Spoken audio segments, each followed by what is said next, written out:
A month ago, I marooned 16 ordinary Brits. Here we go. Aged from 18 to 66. Right, this way. On a remote cluster of Pacific Islands. What am I doing here? I split the groups to see what happens when two different generations Check the guns out. are put to the test in a survival situation. To discover if the vigour of youth could trump the wisdom of age. Armed with just a few basic tools. We've got fire! In an environment filled with dangerous wildlife. They were lashed by the worst tropical storms in a generation. This is impossible, bud. Requesting an exit en masse. Tonight, I discover how young and old really coped. I have not seen you once chopping wood! Mug. When pushed to the edge of existence It was an absolute living hell. and left to fend for themselves in the wild. Oh, my God. Remember thinking, God, I want to die. I want to die. And the secrets they use to stay alive. So I make a noose. And I've got it round his neck! I said we did do it, Frank. Find out how island life affected them I was in hospital for 4 days when I got back on a drip. and how it felt to finally leave. I did it. It was just the best feeling I've ever had, and I think I ever will have.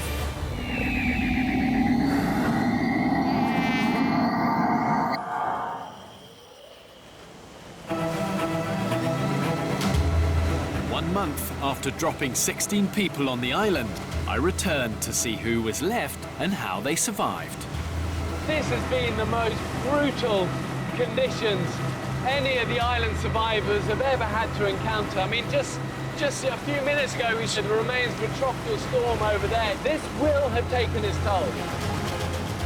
The castaways were battered by Hurricane Otto and battled starvation.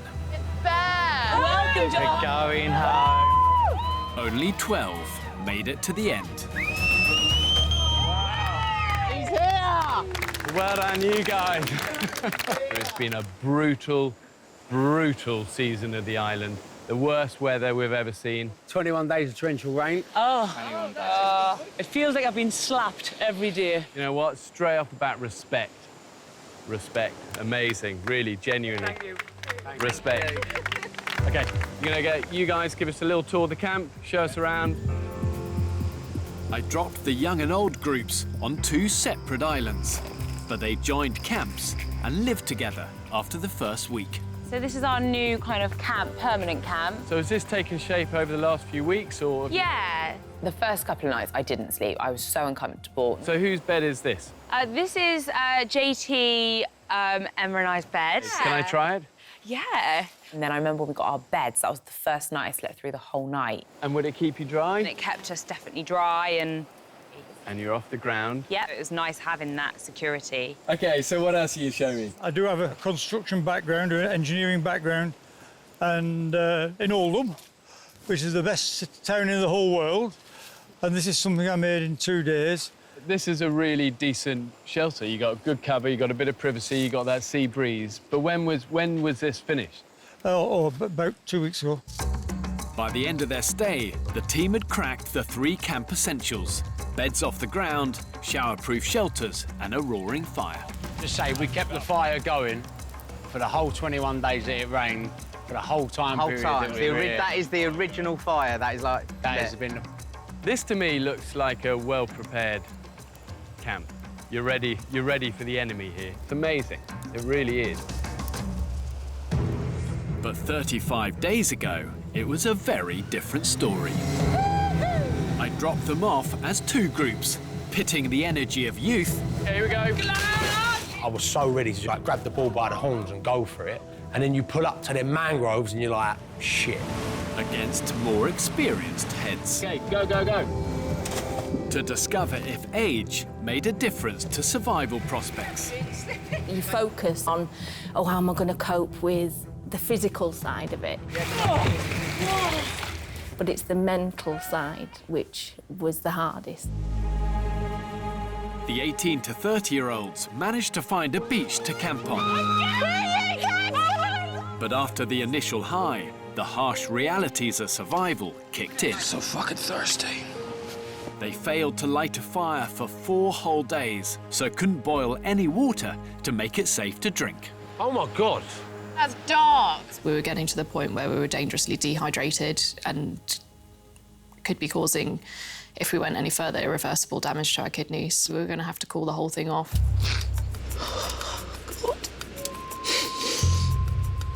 Everyone struggles in different ways. Well, we completely screwed up. I think it's just the whole hunger, thirst, sleep deprivation. It just makes you horrendously emotional. I'm worried I'm going to lose water if I cry. I know that. Go back in. I really thought I was going to be a lot stronger and a lot more resolutely positive. Let it out. I think you could be nice to me. I'm so tired. I'm going to cry. Oh, God, it lasted like a minute.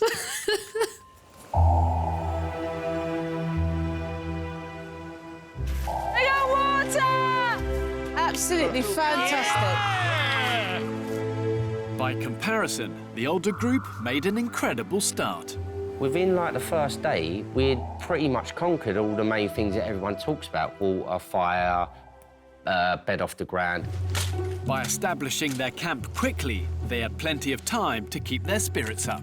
When I was young, bloody hell, times were different then. Yeah. Did they talk about anal sex as well, like it's nothing? Like it's nothing, yeah. What? Only at Christmas if he's lucky. I mean, no one can like that, I'm sorry. You're lying if you say you do. What? Anal sex. Their greater life experience was backed up by a formidable work ethic, and 66-year-old Frank had a particular point to prove. There's nobody stronger than me in our group. There's nobody could do more than me. So I didn't feel inferior, old, or anything like that. I wanted to do the fire first. Yeah! I wanted to build everything first. Here we have the framework for the accommodation. But he's a grafter, and you got to just respect that. It's funny, though, that the important jobs are the unglamorous jobs. You know, the chopper, chopping wood. You know, it's physical, it's hard work, but without it, you're screwed. I think it's what kept you going as well, didn't it, Frank? Yeah, the best way to pass time, work it to death, and that's exactly what I did. Your way to survive is to keep busy. Yes. Once the groups met, So the people. Oh, my God! they decided to face a challenge together. You could see the youngsters, we'd rescued them. Frank did not rescue us. It's so frustrating. But he still maintains that now? He's a dickhead, isn't he? Do you think, therefore, if you bring older and younger people together, there's a sort of collective, you know, it's stronger and better? I don't think age has come into this. It's down to the individual. Oh, I just think it's just everyone's just different and they all come together. It's a community. So you haven't seen a clear distinction with old and young? No. 5 weeks in survival mode must have affected their memories, because a generational gap was a constant source of conflict. Hey! Hey, you lot! You don't know older. Come on, graft. The older ones thought that the younger ones were lazier. I feel I'm at fucking school. I don't think they were, I just think, yeah, they were. They were bloody lazy. Can a young one come down here, please, and give us a lift for this timber? It's too fucking big for a pensioner.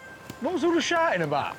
And ask for a lift and nobody moves their fucking ass. I don't know why you're telling us to fuck off and about we're lazy little fucks. I had loads of rows with Frank, loads of rows, because he ain't going to tell me what to do, sort of thing. I know what I'm doing. I'm 30 years of age, well, nearly 30. They haven't got that need, that urge. You know, they're mummy's little soldiers, mummy's little princesses. When you're younger, you start something and then something else takes your attention. Not anything malicious or horrible or anything like that. You just get bored. If I'm bored of something, I cannot stay interested and I can't keep doing it. I wouldn't say it's just age, it was just coincidentally. It was all the young people. Whilst the eldest islander, Frank, was one of the strongest, it was no surprise to many of the group that their youngest member was the first to throw in the towel. So losing Freddie, that was hard. I think he was looking for an excuse to go for quite a long time. Yeah, he wanted to go. I could see that Freddie was bewildered by the whole experience. And I said, you can be my apprentice. I thought that'd be good for him. But then he just didn't have the eager want to do what he was doing. Well, Fred, why aren't you chopping wood now then? Because I've got a headache and I'm taking a bit of water because I need to hydrate. Oh, boy. I don't think that's embarrassing because I'm honestly doing my best here. You know, this is a massive challenge for me. I'm 18. He's a lovely boy, very polite, very well-mannered, lovely boy, but he's about 12. I've never been so tired in my life. Everything was like blurring. You know when you get all these like little stars in your eyes? I just had that and I was so out of it. I just remember sitting there and like falling asleep. After 2.5 weeks, Freddie had reached breaking point. I've thought about everything and I want to go, I think. Oh, it's a hard one with Freddie leaving because I just heard so many excuses. Bye, Frank. Take it.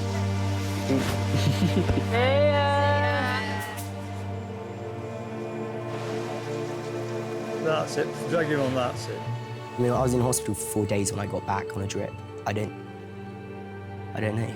I don't think I could have carried on personally. 5 weeks ago, I dropped off the young and old groups on neighbouring islands, with enough wildlife and vegetation to keep them all alive, if they had the ingenuity to find it, catch it and kill it. So what was your main source of food? Fish. Fish, really. It's yucca. Fish and yucca. Coconuts. Toasted now as well, just a little bit of a difference. Yeah, toasted coconut's good. It's amazing how many different ways you can work out how to cook a yucca and a coconut. What the fuck is that? Fucking turkey in our camp. Food was very thin on the ground, but when they pooled their respective talents, Well spotted. young and old made a formidable team. So I make a noose, a big pole, 3 metres long, with a bit of cord on the end, and make it on a slip knot. And I thought, if I can get that over its head or any part of its body, I've cracked it.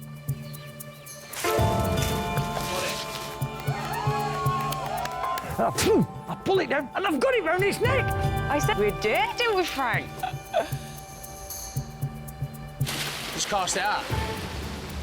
I just sort of knew hermit crabs were the best bait. It looks like appetising to the fish. You can tell fish think like a fish.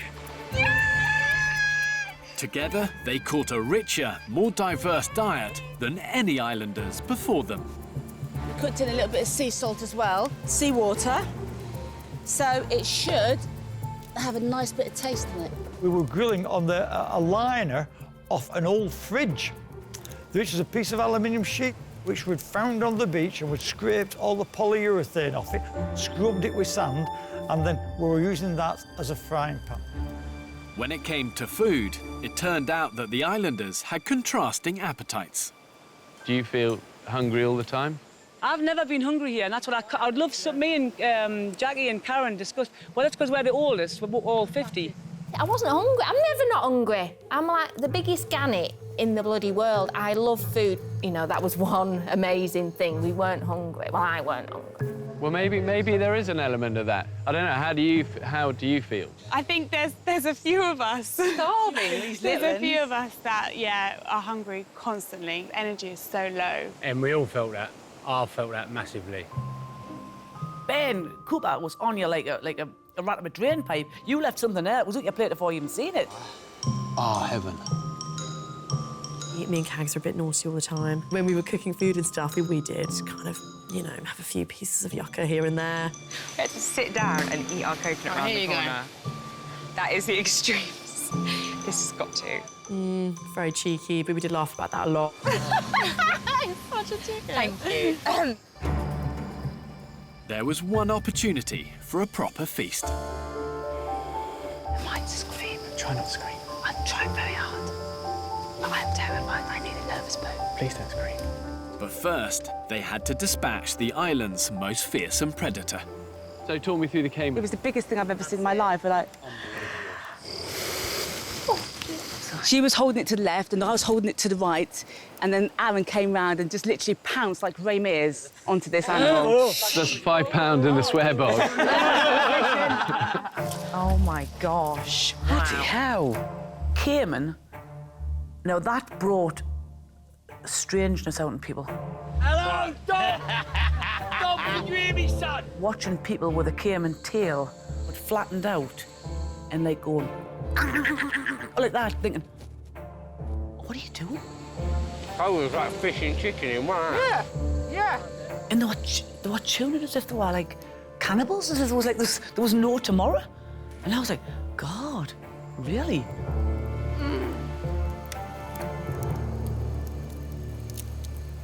I know, Jordan, you came on as a pescatarian. Do you see it differently, like you're in this zone for this time, you can't survive like that, or how did you react? Yeah, I didn't enjoy any of it whatsoever. But you're foolish to turn away the calories that are put in front of you.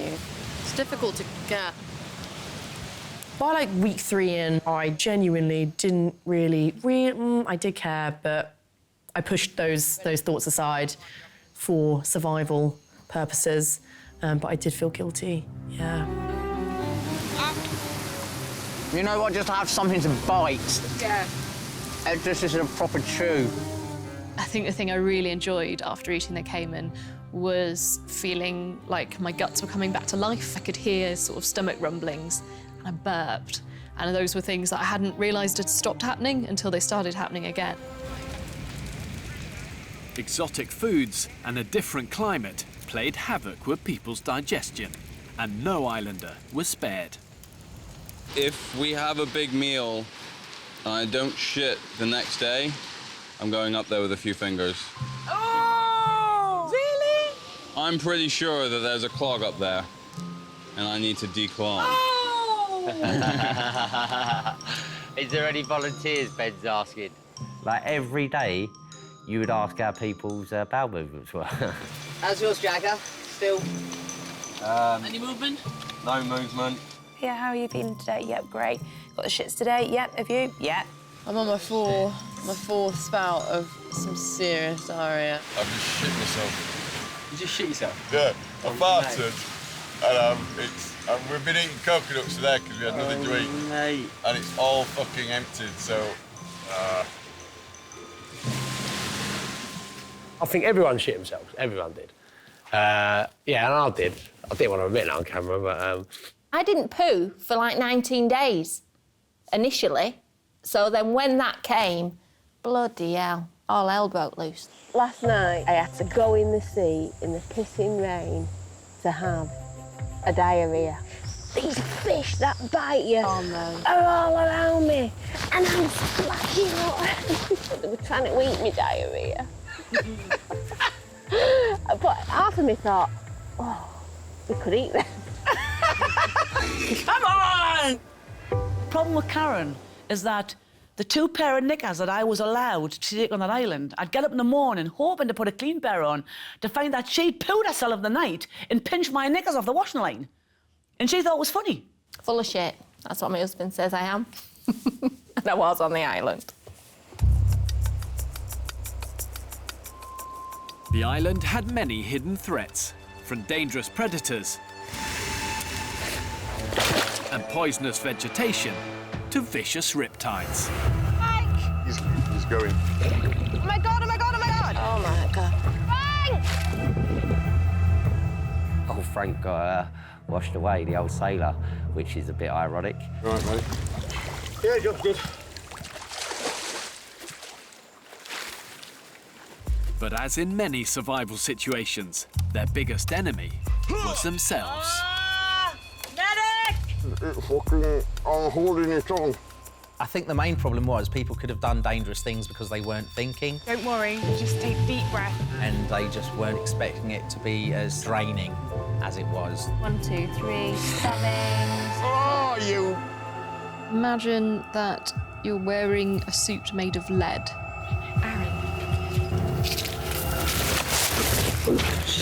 I think that's how it feels to do things when you're that tired and hungry. You okay? Oh, fuck. I fell asleep. That was all.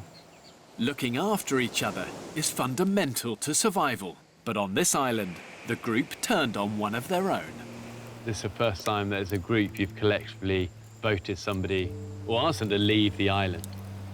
How did you feel about that, Jane? I know you were kind of instrumental there. From first meeting him, I knew there was something a little bit quirky about him. Phil took a bit of a control, and it was a control that I didn't particularly like. There you go. A power control, not a control that I'm going to look after you. Can you please just let us swap your places for 2 minutes so I can get a walk? I'm trying to get my hands walk. Yeah, I understand that. But if I don't maintain this fire, will it walk? Need your boots on, I've got fucking socks on. Yeah, yes. Never felt as alone in my whole entire life. All I wanted to do was just lie next to the fire. I hear. The arrogance of the man, you know, that's not sharing, that's being selfish. Last night, some of you were showing the first signs of hypothermia. When I asked you, could I be beside the fire for 5 minutes, you said no. No comment, because I'm not going to discuss anything with you. Well, I tell you what then, you're a liar, right? Because you know you fucking did. Jane was capable of blowing things out of absolute proportion. Those tiny incidences were amplified, I regard, disproportionately. Everything went out of control. I've probably never sworn as much in my life. And if I could have physically assaulted him that night and getting away with it, I would have punched him all over that camp. Jane wasn't the only one to turn their back on Phil. His use of some scavenged olive oil didn't go down well with many of the group. It's really quite depressing, actually, to see that. Isn't it? It really, really is. Fucking annoying. Without that, we would have no food. Without the fire, we'd have no water or food. The fire was lit. But how can 7 people be wrong and 1 right? Yeah. I don't get that. I made appropriate judgment calls at the time. Some, in hindsight, were better than others, but I stick by them. Phil, I've had a problem with you from the start. I don't think that you belong in this sort of social situation. I'm asking for the members of this group here to vote whether you stay or whether you go. It was scary. I can honestly say it was a scary feeling to be singled out like that. I think you're a male chauvinist, ignorant pig, and I think you are a disgrace to mankind. Shit. There was frustration in the camp, and they needed a scapegoat. The Lord of the Flies element comes in if you're not voting somebody off, but you're shunning them, and then they don't get food, and then eventually the real consequences is somebody can die. If it was actually Lord of the Flies, he definitely would have been killed, 100%. He would have definitely been killed. Does that feel fair, or what about right? Yeah, it's not fair. It's not fair on him. It's not fair on the rest of the group. But as you say, right, yeah, I'd say a right decision. Enjoy the rain! You know, once we got shut to him, it was like having a great big shit. Oh, what a relief. But for Phil, the drama continued back on the mainland. I ended up having Manny in the hospital, having had major surgery on my fingertip, which I just thought was a little bit of a cut, and it wasn't. And they've cut away necrotic, dead flesh. So it was black, it was going gangrenous, it was stinky. Glad I come off when I did, because otherwise I might have lost my finger. Because the surgeon said that 24 hours later, I might have lost it. So, ironically, in hindsight, it might have been a good thing.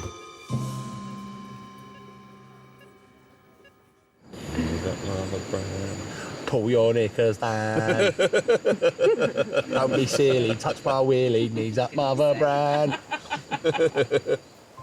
So when you put old and young boys and girls together, you think, there's bound to be some romance, but was that? Can I answer this one? I'm 29, I'm a red-blooded man, yeah? High sex drive, whatever you want to say. For 35 days, I have not thought about one thing on this earth to do with sex, to do with a girl, to do with anything. There ain't been a tingle in this dingle the whole time I've been here, I'm telling you. Your mind goes to survival, thinking about what you're going to eat next and thinking how you're going to get on. Honestly. Are you saying we're not attractive? I was going to say, the girls are going to be very upset, Ben. I thought like I was saying to my friends, yeah, I'm going to be the first one to sort of crack on with a girl on there and all that, being my usual boisterous self. Then you don't eat for 4 days. See you later. Libido gone. I can't believe I ain't had a wank in 5 days. It's going to be 6 days tomorrow. That's actually a long time, yeah. That's a long, long time. I don't go 5 minutes. I swear to God. 4, 5, 6 a day. What? Easy. I think it would be weird if a guy didn't wank. Yeah. Like, that's a normal thing to do. Love it. But not 5 times a day. Not 5 times a day. That's only when I'm ill. Romance might have been a non-starter, but a bit of flirty banter was key to keeping spirits up in the camp. Girls, what do you reckon of my erection? I've always loved your erection. I think your erection can get bigger than that, Frank. I think you Well, not nowadays. Jane, Jackie and Karen are really good fun. You know, they are really, really good fun. Lady Bouquet. Yes, my darling. It's good to hear you having an input into this conversation. I can't get a bleeding word in edgeways. And this is the first time I've ever actually had a lady friend, as it were, you know. So that was special. Can I say you're looking more handsome every single day? Well, thank you very much. Don't come back without a turkey or a snake. How about the purple-headed bed snake? If you had to say 3 key elements of a survivor. Humour. Humour.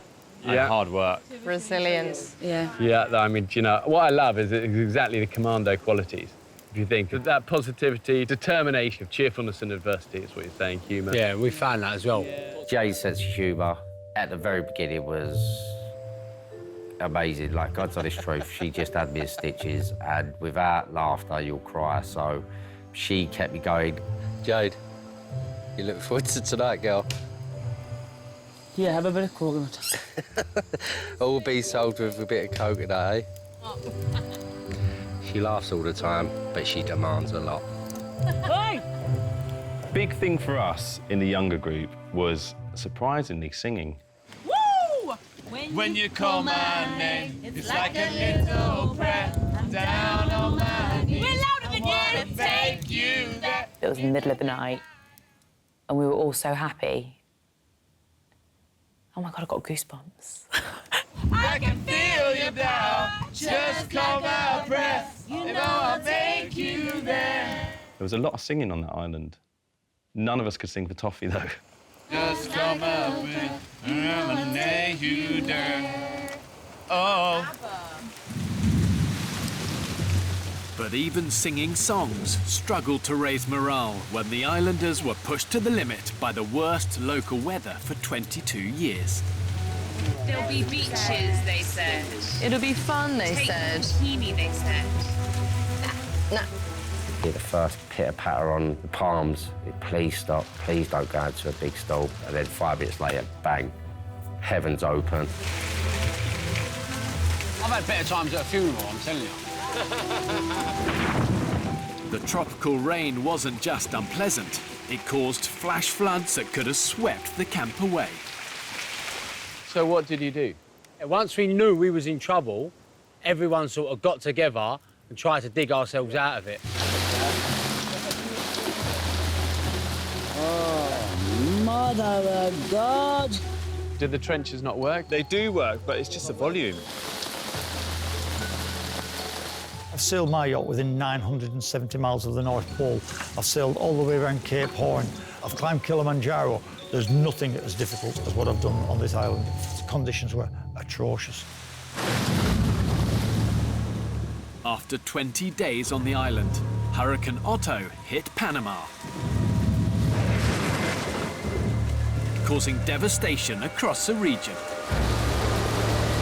Hello, Zero, this is Bravo, over. The group are requesting an exit from the island en masse, over. Tell me about the night when you had that, you obviously had to make that emergency call. We'd had such a sustained period of downpour, and then we thought we was at the end of it, and we experienced the 24 hours of by far the worst. If it doesn't come across on screen to how bad it was, I will cry and cry and cry, because I swear to God, it was an absolute living hell. I'm not doing it on night. I'm not doing it on night. Jane crying in my back for hours, she seemed to cry for, which was heartbreaking. Wasn't for Frank and Karen. I would have just looked and walked to see how they can top yourself. Remember thinking, God, I'm gonna die. I'm gonna die here of hypothermia. How can I die here of the cold? Why not then just move? Just take the fire, take the shelter, move. I think there was a fear. I don't look at that situation and think, oh, you know, we could have moved. I look at that situation and think, oh my God, we were in the middle of a nightmare. It was horrific. I think that's a fair and honest assessment. You were like overrun by the enemy, really. It's like, you know. When the worst of the hurricane had passed, my safety team finally made it ashore to assess the situation. To keep this fire going in the conditions that you've experienced is unbelievable. The minute you're in a trough, that trough will change to peak. Trust me, it will. We've heard it, Andy, mate. We've heard it. I defeated the group, we just broke. We broke. And that was it. I was off. Whilst the majority wanted to leave, some islanders were determined to carry on, whatever the weather threw at them. Explain to me why you're staying. I have to, right at the bottom of my heart, know that I can't do any more here. Thought you're a bunch of masochistic idiots that really... What are you going to achieve by stopping here? Aaron yesterday was tired. The day before he was tired. The day before that he was tired. Yeah. He had nothing left. But all of a sudden now he's got fucking strength of like 10 men. He wants to carry on. That's, yeah. Couldn't get any wetter. I couldn't get any colder. I think it was the most willpower I've ever used. Caggy and Aaron said they were staying, and I don't know why they said they were staying. They wouldn't be able to survive in a fucking supermarket if they got locked in. What we want to do is move our location to here. My safety team decided that no one could remain unless the camp was moved to higher ground. Every single islander then followed Aaron's lead and committed to stay. To be truthfully honest, I'm a little bit ashamed of myself for wanting to leave. Got some energy. Oh my God. Holy shit. Please, someone stop me. I promised myself that I would not give in. And also, Mum and Dad were like, you better not leave. That'd be so embarrassing. You know, nobody expected you to be great survivalists. You know, you've become it. You don't know it yet, but you've become it. At the end of the day, you know, with all the survival skills in the world, when you're in the hurt logs of a hurricane, there's only one thing that gets you through each other and a bit of grit. So I think, as I said, what you've done is incredible.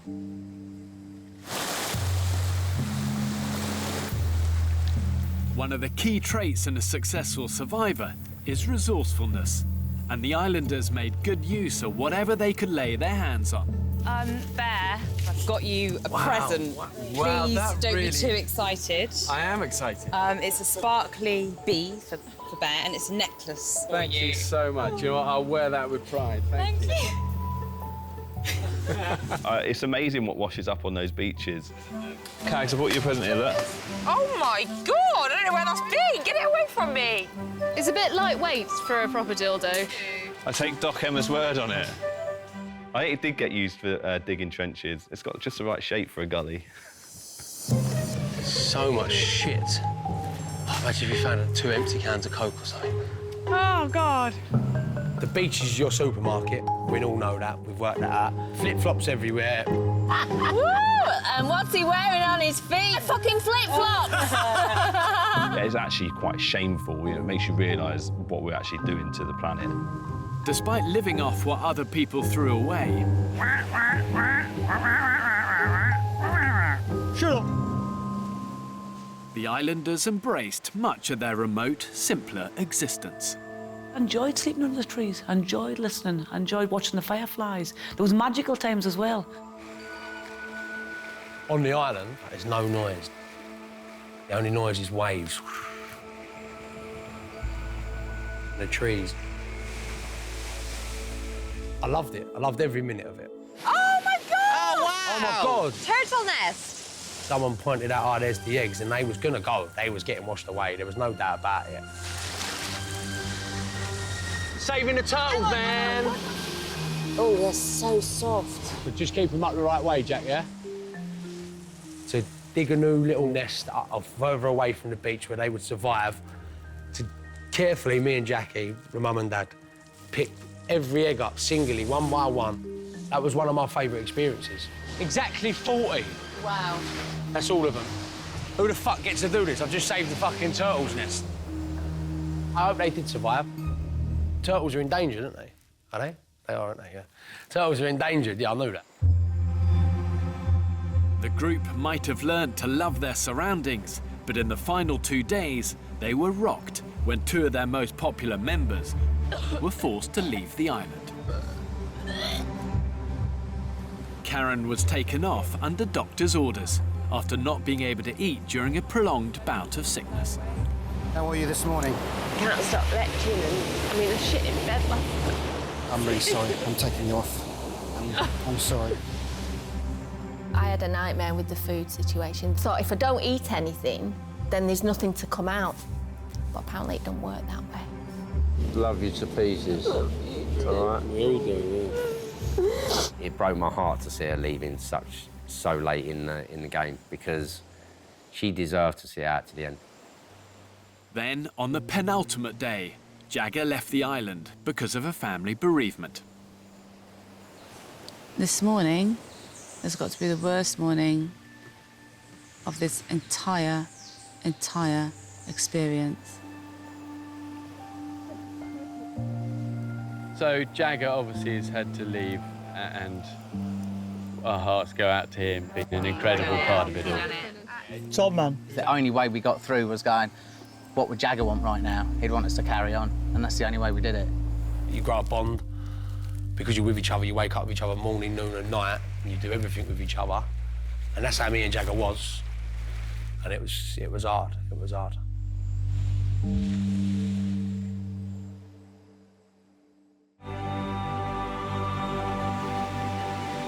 After 35 days on the island, Last thing, what do you want to do? Put out the fire? Yes. Okay. Thank you, Fair. I returned to take the castaways back to civilization. Let's get the fuck out of here! Just couldn't stop crying. I was sat in between, I think, JT and Em. I was just crying.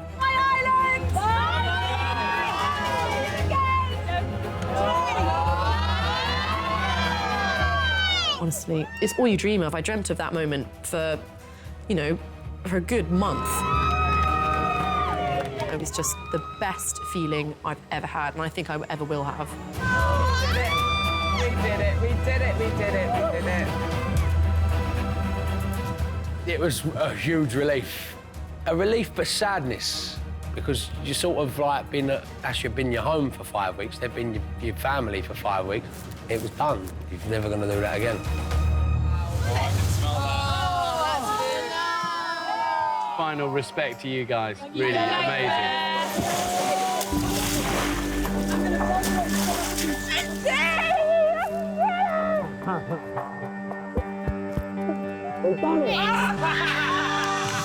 Once on the mainland, they had the perfect welcoming party.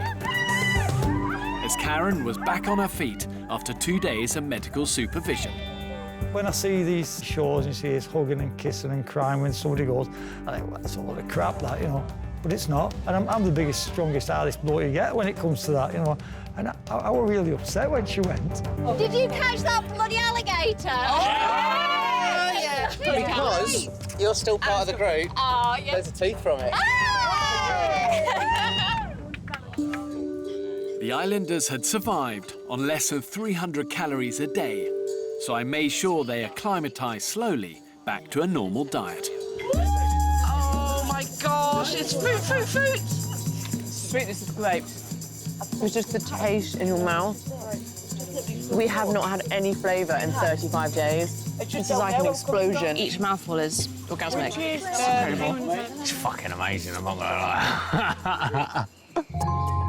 The islanders' experience didn't just starve their taste buds. Their whole bodies went through a massive transformation. Fucking hell! Shit! That's 3 stone. I've never been this thin in all my adult life. Wow! I think the island did me really well. I seem to have come back definitely a lot healthier. Yeah, I look all right, mate.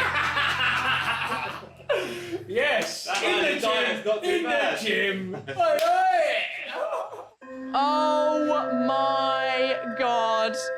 When I think about all the times on the island when I just, like, when we had no food, no water. Oh my God. You know, you had to think about everything so carefully. Oh my God. But here, you know, you've got money, you've got food everywhere, and you can just have whatever you want and how much of it. And I think everyone takes it massively for granted. Oh my gosh. It's so nice. Look what I can do. Look at that, look. I don't have to go to a stream and boil the stuff. It's just there. Even now, to this day, turning a tap on in my house and having running water coming out of it, I just look at it as a little miracle. I've got my toothbrush, and I've got my toothpaste, and I'm gonna brush my teeth for the first time in 35 days. Oh my God. Oh my God, toothbrush and toothpaste. We had toothbrushes out there that washed up that we just boiled. Cheers. Cheers. You never had toothpaste. I'm scared. Oh, a toothbrush stinks of fish. Fish. Oh. Fish. Kyle. Normally when me and my husband sleep together, I'm on that side and he's on that side. And I tend to sleep like this, like that. But since being on the island, I'm wondering whether I might need somebody to, like, you know, a few tooties, like that, and like that. And then we'll have one like that, and one like that. And I'll be like, that! Packed together like sardines in a tin can. Spooning saved our lives, and that's not even an exaggeration. Emma's being spooned by Richie. Richie's being spooned by Ben. Ben's being spooned by Ben. Ben's being spooned by Emma. Emma's being spooned by JT. And JT's being spooned by Cags. Woo! That, my friend, is a spoon fest. Oh my God, this is beautiful! I've got sand in places where sand shouldn't be. My hair drove me mad. It felt like I'd had a Lego head put on the hair. It was that hard, my hair, and that thick. Jack Nicholson, here. Here's Johnny. With just sand and dirt and salt. And I hate that feeling. It felt like things were dripping out my hair and it was horrible. I can smell all my pheromones and all my toxins. Thanks, Steph. Woo-hoo-hoo! Sweaty patch. It was gross, but I did enjoy it because I am just disgusting anyway. Oh, I just need to... Jesus. Yeah, it was great. The islanders had no contact with their loved ones for 35 days. Phil. Yes? It's me. Oh, bloody hell, stop. Hi, Mum. Oh my God, I knew I was going to start crying. Just could not stop crying. It's just you're just so horrendously emotional. Oh my God. I feel so good. I'm so happy. I'm so proud of you. I've missed you so much. I absolutely adore you and I love you. I mean, you know, I wish I could give you a big hip. I'm going to go home and I'm going to make sure my boyfriend knows that I love him. And I'm going to just not take the people that I love for granted. I love you so. Miss you, love. Fucking hell, I love you so. See you later, guys. Well done. Thank you. Well done. Great job. Proud of you all. Enjoy, you've earned it. I thought the whole purpose of life was just working 9 to 5 in an office, making money, have kids, die. And the whole thing has just made me realise, like, no, that's not what it's about. Thank you. It's so nice not having your phone. It is so nice being away from, like, the news. Stretch. There's no money. There's no such thing as, like, buying the latest pair of shoes. It's like jungle chic. That's all you got to worry about. Hey! Cheers, mate. Thank you very much. Yeah, cheers. To be able to go and tell my grandkids or my children about this achievement, about what I've done, it's a good feeling, you know? It is a good feeling. Hey! Pleasure. All yours, of course, all yours. Watching a firefly, like, dart, like a little light, and I'd follow it. And the star that I'd watch used to track over my head. They're mining there, they're mining here now. You're not making it. No, well, it was It was the best thing I ever did for me, for my mental strength. I love chicken nuggets! Surround yourself with good people and you'll have a good life. Hey, give us a hug, you big man. Looking back now on the island, my experience is the worst experience I've ever had. I'm coming off the island. I'm not doing this. I am off. Would I do it again? Everything's an effort today. I'd definitely do it again. But don't tell my wife.